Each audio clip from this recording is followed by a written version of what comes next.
Hello Hungary, hello Budapest, hello fellow Europeans and American friends. Thank you so much for having me. Allow me to skip formalities for a moment and dive right into a subject that is not so cheerful, but very, very necessary to discuss.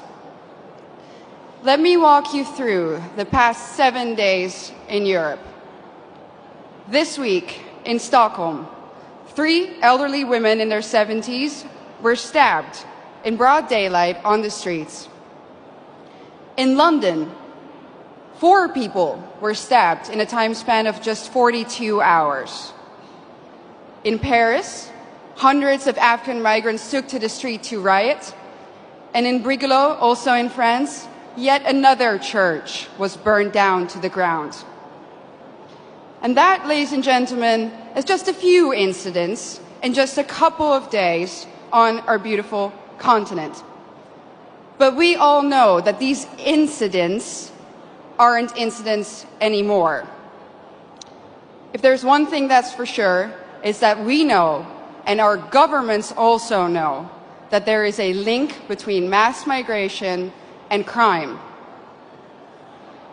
In the Dutch city of Dordrecht, something interesting happened the other day. They announced, and this is a small city in the Netherlands, in my home country, that a new asylum center will be put in that little town. And what did the municipality do? They said, we are going to offer citizens who live in the vicinity of this center €1,000 to take extra safety measures. Our new reality in Europe consists of frequent rapes, stabbings, killings, murders, shootings, even beheadings. But let me be clear about one thing. This did not used to happen before.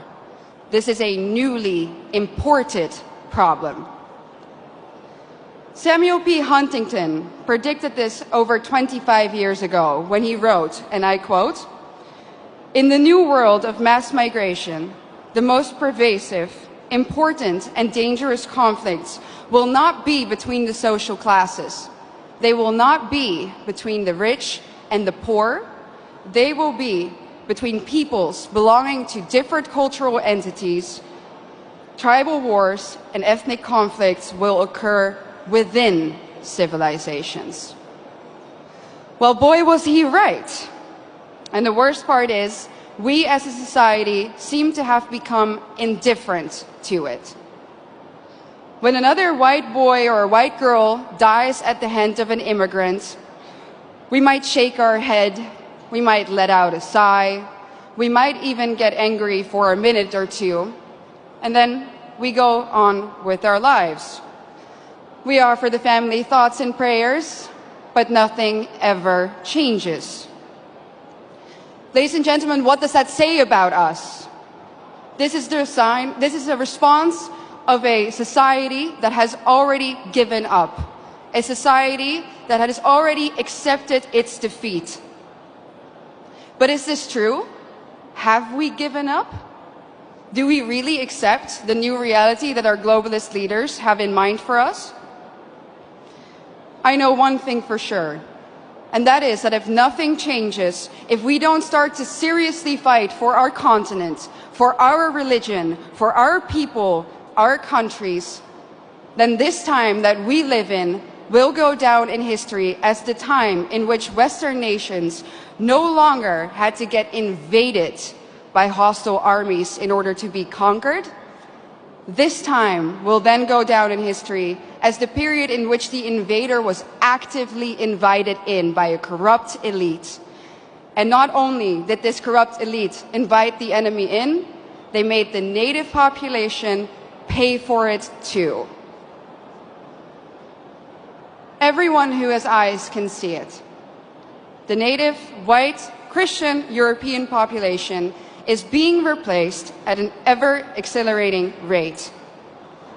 Let me back this up for you with some statistics from my home country. Let's take Amsterdam, the capital. Amsterdam currently consists of 56% migrants. The Hague, 58% migrants. Rotterdam, almost 60% migrants. And of course, most of these immigrants come from non-Christian, non-Western, African and Middle Eastern countries. Conclusion: the Dutch population is already outnumbered in the majority of our cities. But let's look onwards. London, 54% migrants. Again, conclusion, native population outnumbered. Brussels, color me shocked, 70% migrants.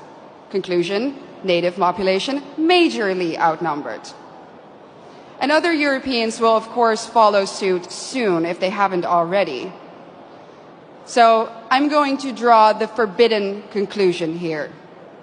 The Great Replacement theory is no longer a theory, it's reality. And what's interesting about replacement is that the establishment will either deny its existence, or when they admit to it, they say that it's a good thing that the native European population is soon no longer a majority on its own continent. Dutch national disgrace and dubbed climate pope Frans Timmermans already stated in 2015 that diversity is humanity's destiny and that Europe will be diverse. And of course, by now, I think we all know what they mean with the word diversity. It means less white people, less of you. Imagine this in an Asian or an African country.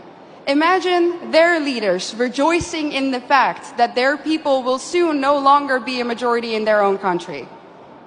Absolutely unthinkable, unimaginable.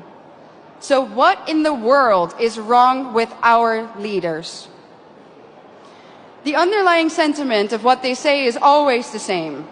Our establishment claims that white people are evil and that our history is somehow fundamentally different from that of others. Consciously or unconsciously, they have sucked up the lies and the anti-white dogmas of the neo-Marxist critical race theory. That's why the totalitarians in Brussels are trying to force you, the Hungarian people, a sovereign nation, to accept immigrants despite the fact that the population has said no, and so has the government. But make no mistake, the majority of the Dutch people haven't asked for this either.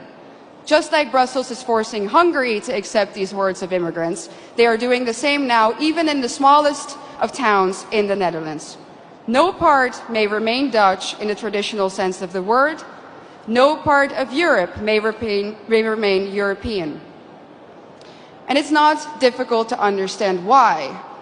If the old Europe still exists in certain places, then people will be able to compare the new Europe to the old, and newsflash, they will prefer the old.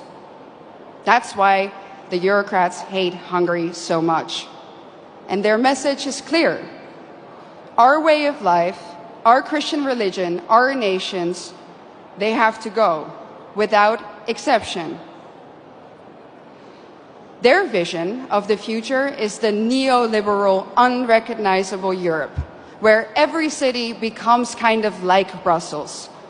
Ugly, dirty, unsafe, zero social cohesion, where the buildings are constantly under construction and they never ever seem to finish, and even when they do, the end result is uglier somehow than what they started with. And what are we left with?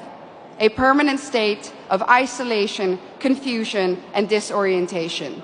Ladies and gentlemen, welcome to the New World Order.